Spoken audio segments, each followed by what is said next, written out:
absolutely entirely up to you. If you need to stop and have a little stretch, stop and stretch. If you can keep it going for as long as you can. Usual props, the band and the ball. If I don't have those, cushion, a pillow, and a strap, a belt, anything instead. So if I'm seated, as usual, try to find that position that allows your diaphragm to move. So instead of slouching forward and compressing the diaphragm, so forcing yourself to breathe up here, to breathe apically, see if I can try and pull myself up, or see if I can sit up a little bit taller, a little bit straighter, creating space between the rib cage and the belly. So the diaphragm can drop down, can descend and ascend to create that breath. If I'm lying down, I'm just going to allow myself to relax completely onto the mat. The arms are down by the side, the legs bent all straight. And then notice the breath. So notice where you're breathing from. The tendency is to breathe apically, is to breathe up here.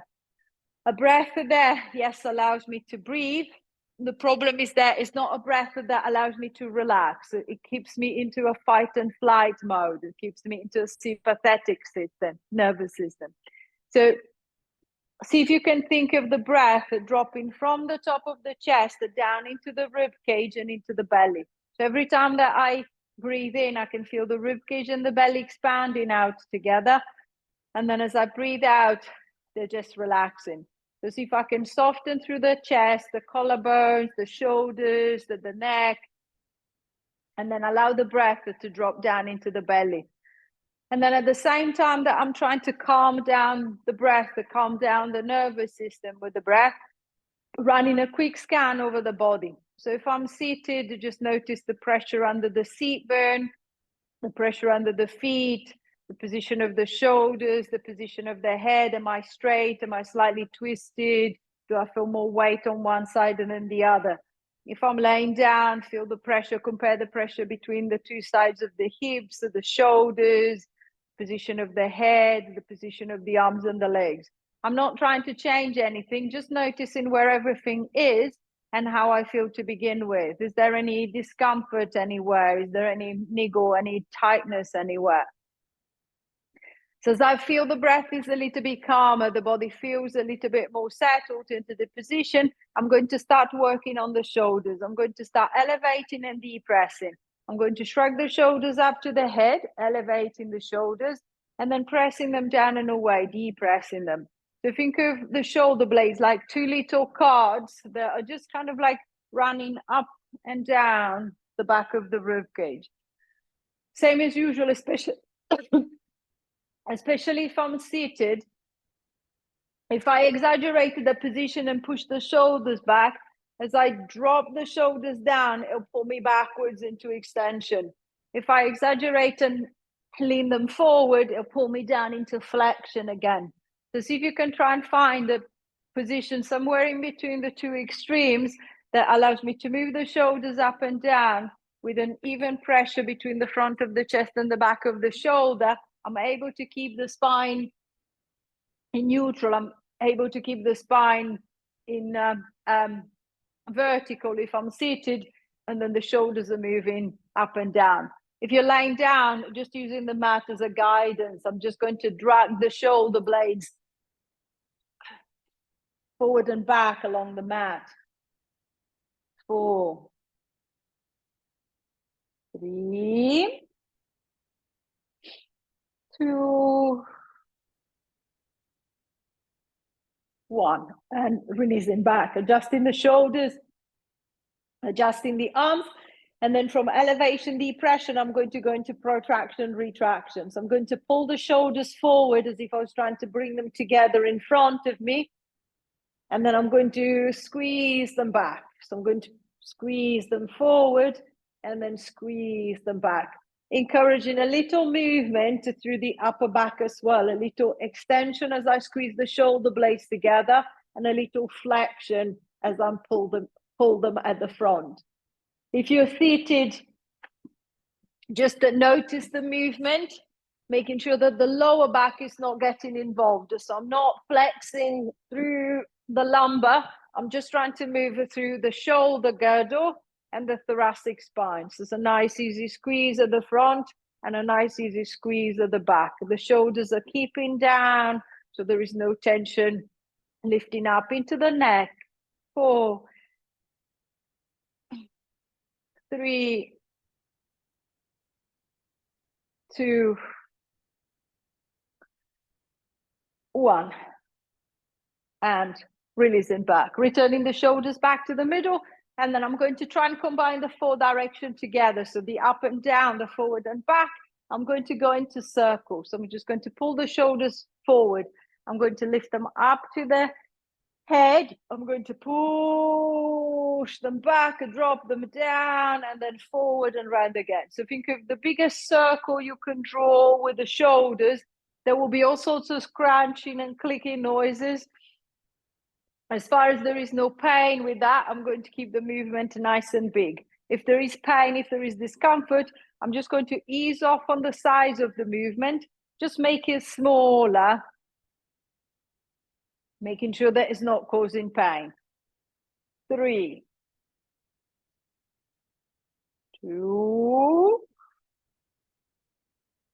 1. Shrugging the shoulders up to the head. Hold them there. Deep breath in. And then as you breathe out, just let them drop.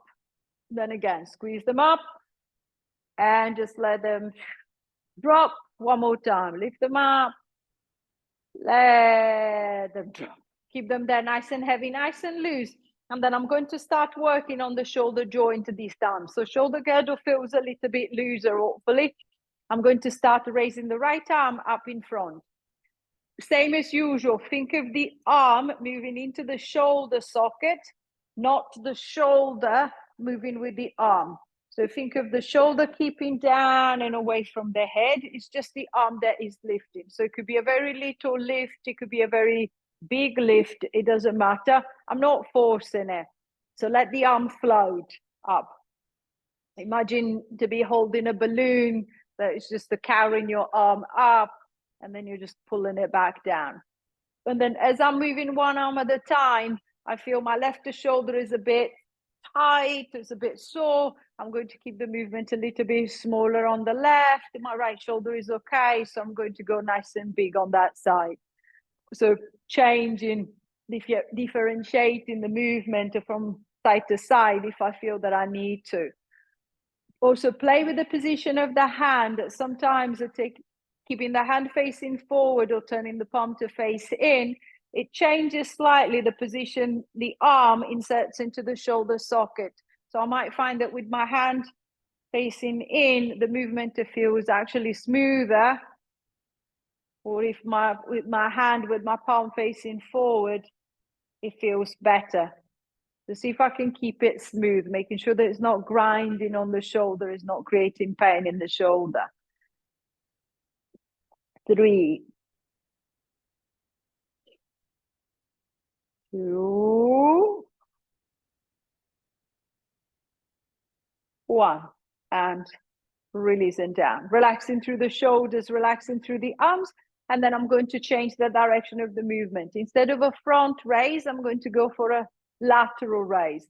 So I'm just going to turn the palm to face away from me and then swinging the right arm out to the side as if I was going for a big wave with the arm. And then I'm just going to bring it down. With the left, I'm going to do the same, a nice big wave. And then I'm just going to take it back. Same as you did for the front raise. The lateral raise, it's harder because I need to find the 2 bits of the puzzles that work together, the top of the arm and the shoulder socket. So making sure that you're not forcing the movement. Again, the shoulder is keeping down. It's just the arm that is lifting into the shoulder socket. I'm going to play again with the position of my hand to see if I can find a better fitting between the two that is not creating clicking, is not creating clonking into the shoulder. And then if I feel that the shoulder is particularly stiff, then I'm going to make the wave just a little bit shallower. So instead of bringing it right up to the side, I'm going to keep it just a little bit lower at the front so that I can still move the arm, but without creating pain in the shoulder. So same thing, if I'm laying down, I might just allow the arm to raise slightly up, higher, as it moves towards the head to make sure that the shoulder, it's okay with the movement, is not catching, it's not pinching, it's not causing me pain. 4, 3, 2,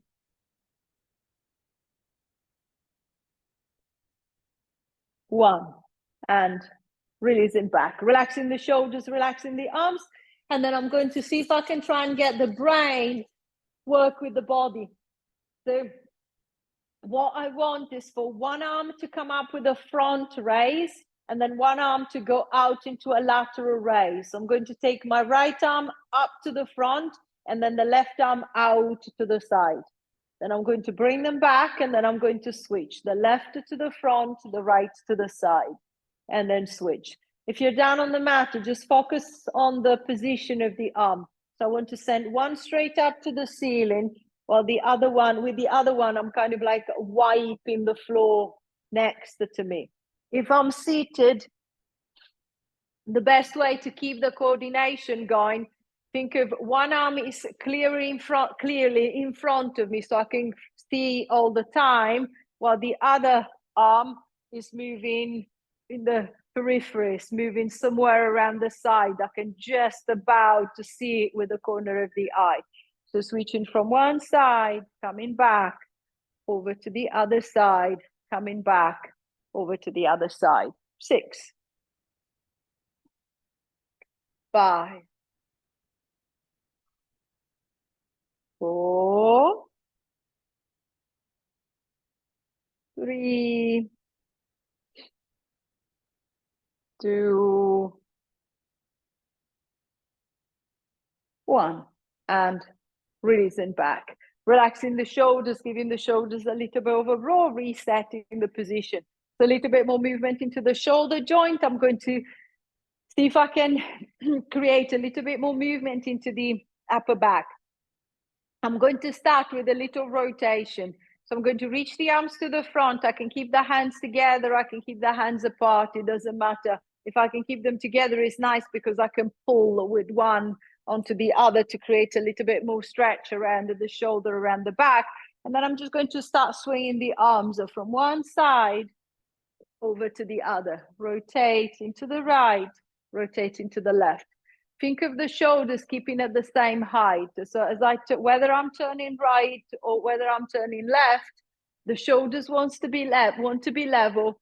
The head is still lifted on top of the shoulder. I'm not suddenly hunching forward and looking down. I'm trying to keep that spine vertical and just kind of like work around the spine. If I'm laying down, I'm going to use the mat again to guide me. Just rocking gently, rolling from shoulder to shoulder, from side to side.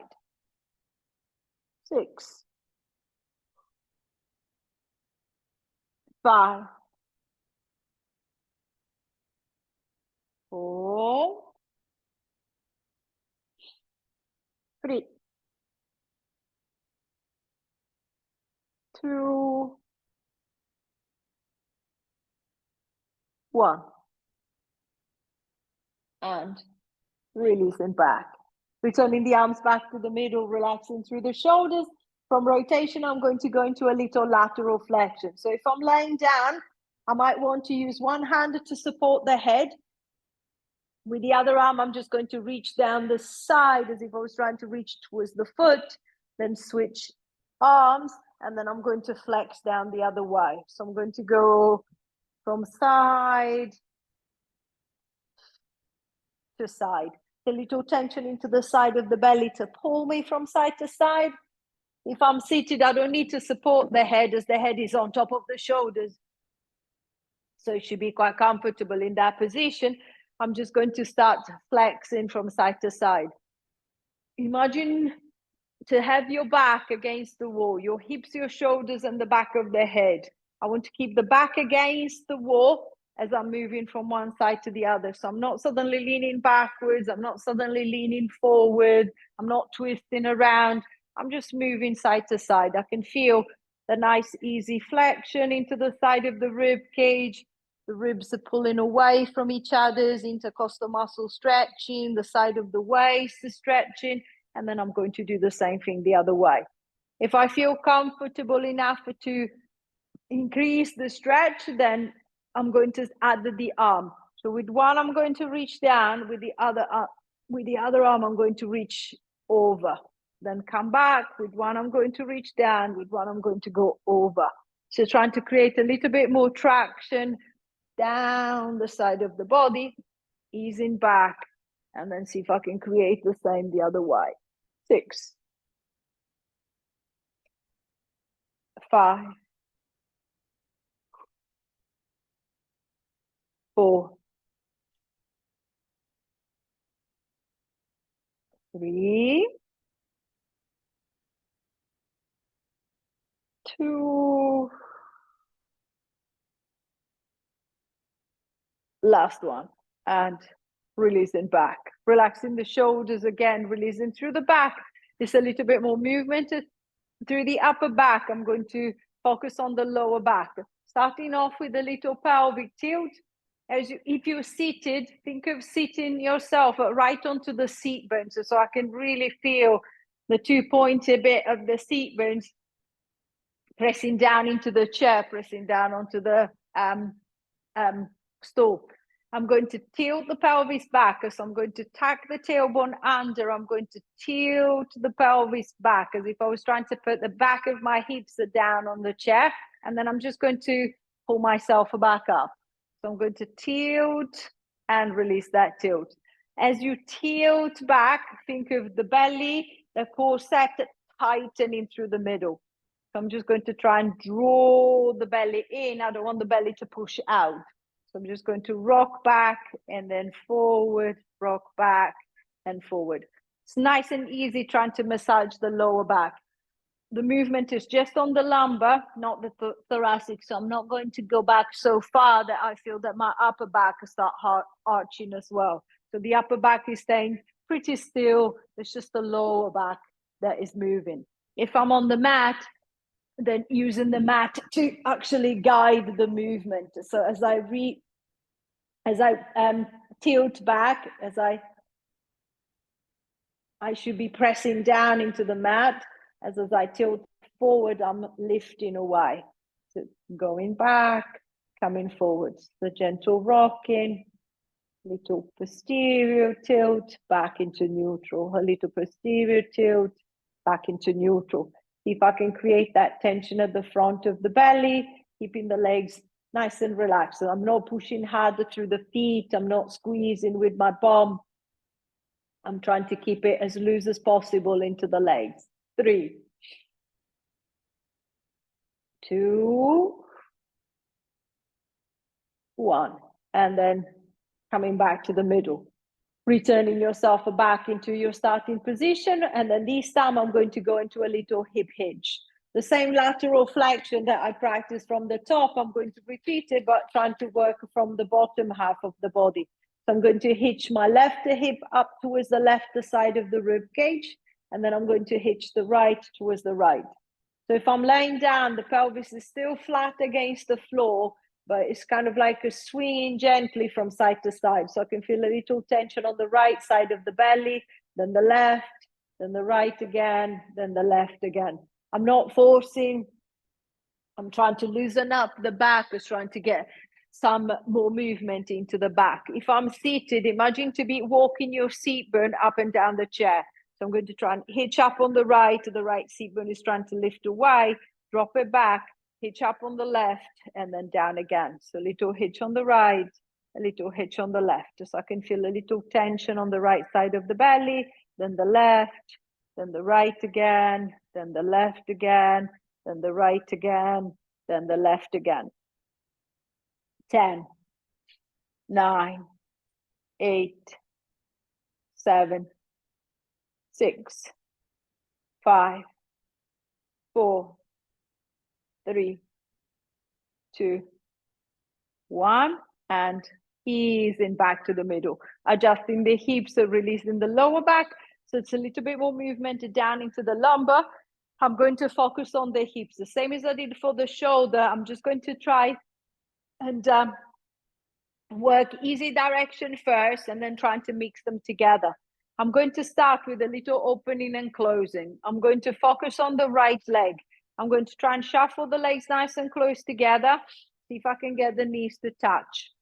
So the knees are bent. And then from there, I want the right leg to start opening to the right. As far to the right as I can push it. And then I'm going to close it back until it touches back the left. So I'm going to open out to the right and then close it back in again. If I feel that the leg today is a bit temperamental, so it doesn't want to go there or it doesn't know how to get there, I'm just going to guide it with my hand. So I'm just going to give it a little push. I'm going to take the leg there and then I'm just going to guide it back. So I'm going to see if I can get that nice, easy movement into the hip. Thinking of the top of the femur, just moving gently into the hip socket. This is just trying to release it from the hip joint. If you're lying down, remember, as the leg opens and closes, make sure that your hips are not going with the leg. So see if I can keep the pelvis nice and stable and just the leg is going out and then coming back in, out, and then coming back in.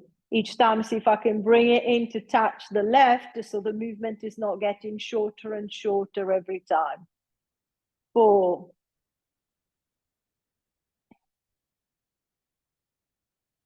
3,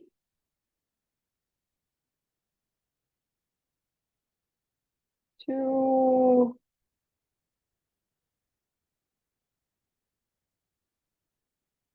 1, and release. Relaxing that leg.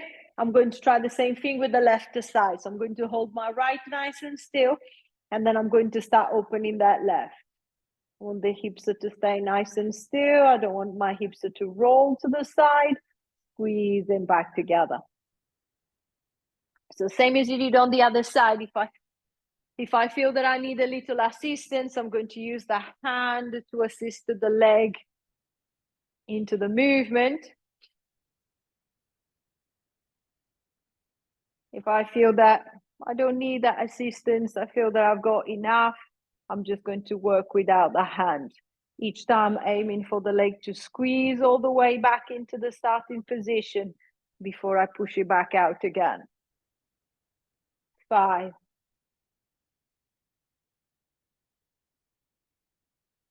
4, 3, 2, 1, and release. Relaxing the hips, so releasing the inner thigh. I'm going to focus on the up and down. So I'm just going to, again, isolate. So focus on the right leg only. If I'm seated, I don't need the strap really. I can reach easily with my hand around the leg. If I'm laying down with the strap, it's easier as I don't need to strain my shoulders to get my hands around the leg. So I've got a little bit of a better grip. So if I feel that I need a little assistance, I'm going to slip the band behind the leg or use the hand around the leg. And then this time, what I want is for the hip to flex. So I want the leg to come up into a little lift and then come back down. The foot might lift off the ground. It might not lift off the ground. It doesn't matter. Just to see if you can be aware this time of the hip joint articulating that way. So what I want is for the thighs to raise and lower into the hip socket. So see if I can try and loosen it up that way. So a little lift and then drop back. A little lift and then drop back. 6, 5, 4, 3, 2, 1, and release. Relaxing through the hip, releasing into that leg. I'm going to do the same thing with the left. So if I need a little assistance, I'm going to switch the band around the other leg or use the hand around the leg if I'm seated, and then see how far I can go with this side. See how long I can keep that leg going. Does it fatigue quicker than the other side? Does it feel easier? Does it feel stiffer than the other side? If I can try and relax into the movement as much as possible. 4, 5,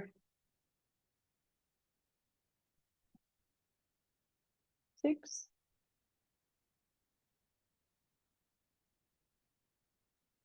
7,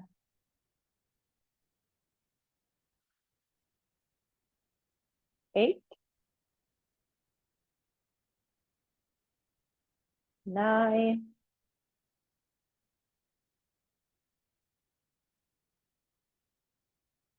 10, and releasing back. Relaxing into the hip, but releasing into the leg.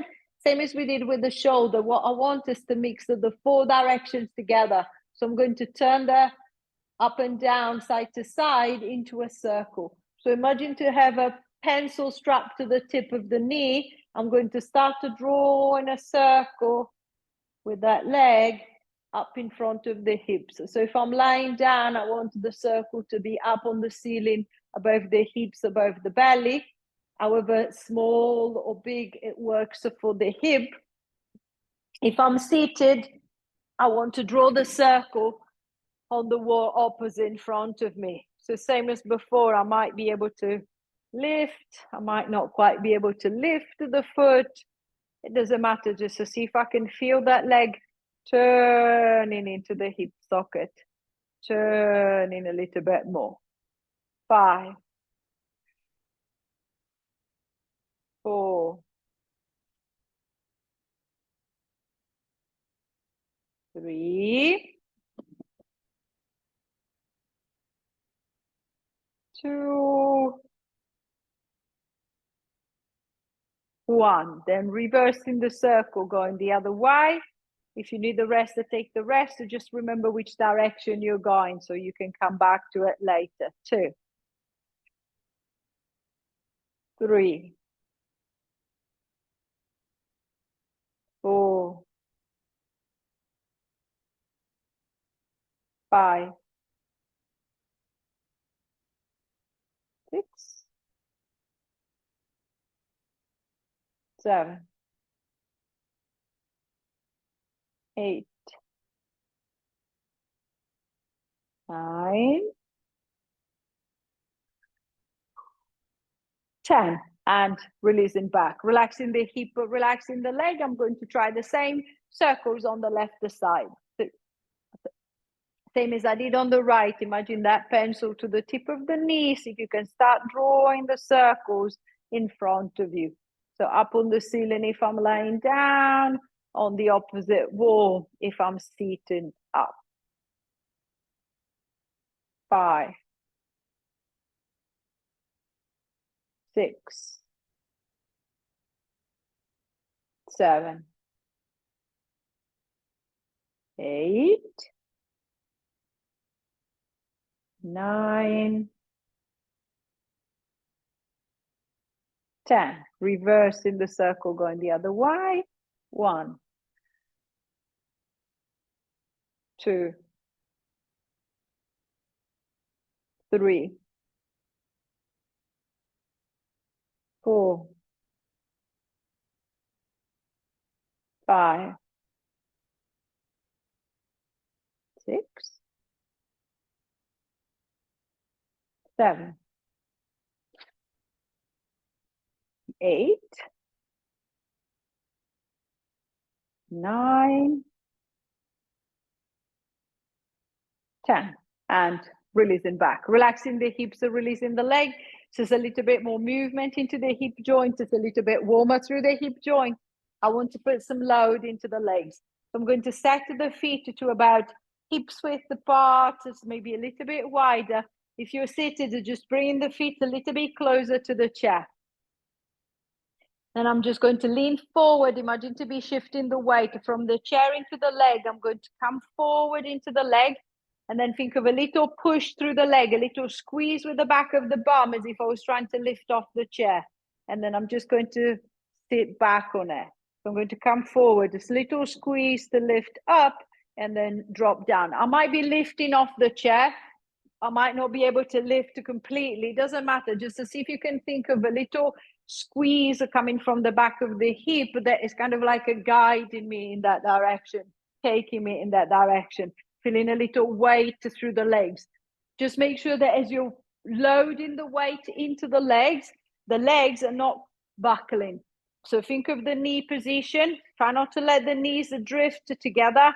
See if I can keep them in line with the foot. So I'm just going to try and keep them solid and then drop back. If you're down on the back, the same as usual. I'm going to keep the feet and the knees about hips width apart and then pushing down through the soles of the feet to squeeze in with the back of the hips, the back of the bum. I'm going to drive my way up into bridge. Then I'm just going to ease my way down and then try and again squeeze in with the back of the bum. Try to open up through the front of the hip, making sure that the rib cage is soft. I'm not driving with my chest. I'm driving with the hips. I'm driving with the legs. 5,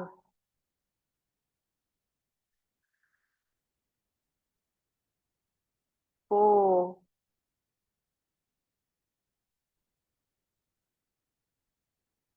3,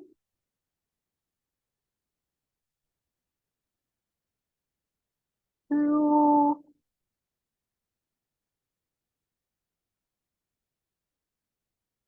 last one, and releasing back, giving the legs a little shake, relaxing the hips, releasing the legs. And then I'm going to see if I can start combining the upper and the lower body together. I'm going to reach the arms in front of me and then imagine a string that goes from your left hand to the left leg, from the right hand to the right leg. So as if you were like a puppet. I'm going to take a deep breath in. As I breathe out, I'm going to pull the string with my right arm. I want my right leg to follow me. Then I'm just going to ease back. I'm going to pull the string with my left arm. I want my left leg to follow me. And then ease back. If I'm lying down, moving the arm is much easier as I'm working with gravity.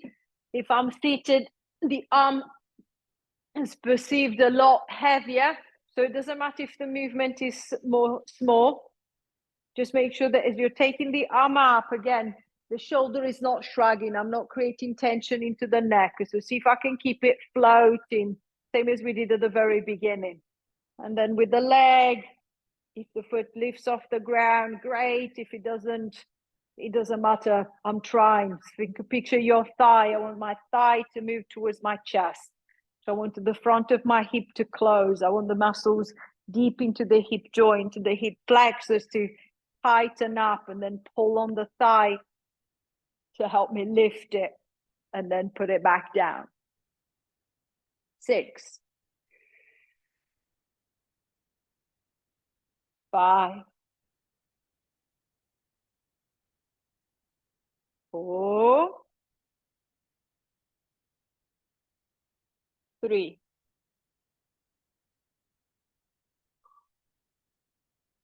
2, 1, and releasing back, relaxing the shoulders, releasing the legs.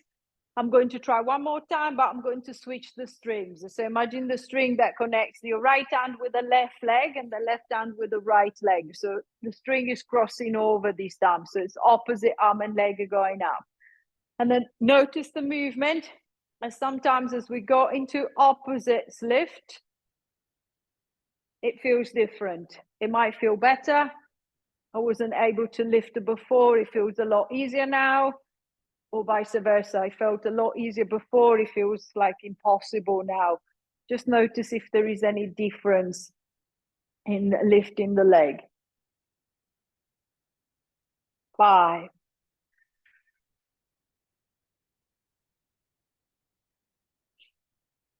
4,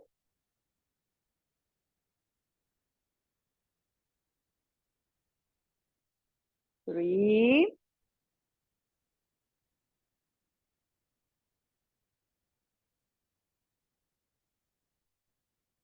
2,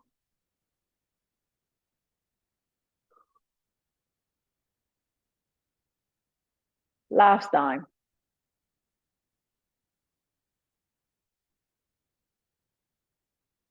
And releasing back, giving the legs a little shake, relaxing through the hips, releasing through the shoulders and the arms. And then I'm going to change the direction of the movement. Instead of moving upwards, we're going to move outwards. If you're seated, allow the legs to open up a little bit wider. As with the foot fixed, I can't open up a very wide. With my foot a little bit wider, I can move a little, I can make the movement a little bit bigger. I'm going to reach the arms to the front. Again, the string goes back the same side. So right hand, right knee, left hand, left knee. I'm going to pull my string out to the side. I want the leg to follow me there. I'm going to bring it back to the center, and then I'm going to open up with the left. Back to the center, open up with the right side, close back, open up with the left, close back. If you're lying down, same as you were doing before, remember, as the arm and the leg opens to the side, don't let your hips roll that way. So see if I can keep stable through the hips. It's just the arm and the leg that are moving. Coming back and then opening the other way. Coming back and then opening the other way. 4, 3, 2,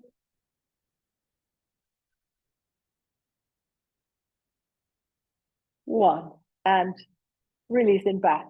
Releasing the hips, so releasing through the legs. And then last time, I'm going to go opposite side. Imagine to have this time, not a string, but a rubber band tied between your right hand and your left leg, and your left hand and your right. I'm going to pull on the rubber band, opposite sides, and then I'm just going to let it ping back to the middle. And then I'm going to pull the other way, and then let it ping back to the middle. So this time is the right arm and the left leg, and then the left arm and the right leg moving together, and then coming back. So same as before. This time, if I feel that the leg is a little bit temperamental, doesn't want to move, with the spare hand, I can guide that leg into the movement. So the arm and the leg on the same side, they're helping each other to complete the movement. 6, 5, 4, 3, 2, 1, and releasing back.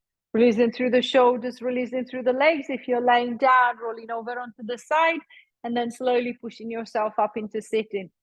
Finding a comfortable position for the legs, leaning against the wall, leaning against anything. Use the arms for support to bring yourself up.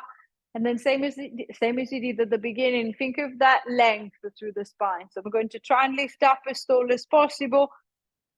This time I want to try and increase the distance between my chin and my pubic bone. So I want to try and open up and lift to the front of the body as much as I can. So I'm going to start drawing the shoulders back. I'm going to press them down. I'm going to push the chest forward. I'm going to lift it up. I'm going to start looking forward. I'm going to start looking up. I'm going to look back. Think of a nice stretch coming from the chin all the way down to the pubic bone. And then I'm going to release. I'm going to work in reverse. I'm going to let the chin drop down to the chest. Let the shoulders come forward. I'm going to roll my way down as if I was trying to put my head between my knees. And then coming back up again, a little tension into the belly, raising the hips, lifting through the back, shoulders back, shoulders down, extending through, looking forward, looking up, looking back. And then release and coming forward again, letting the chin drop, the shoulders come forward, rolling down gradually. And then gradually coming back up. Last time, extending up, looking forward, looking up, looking back. Releasing back to the front, one hand to the belly, one hand to the back.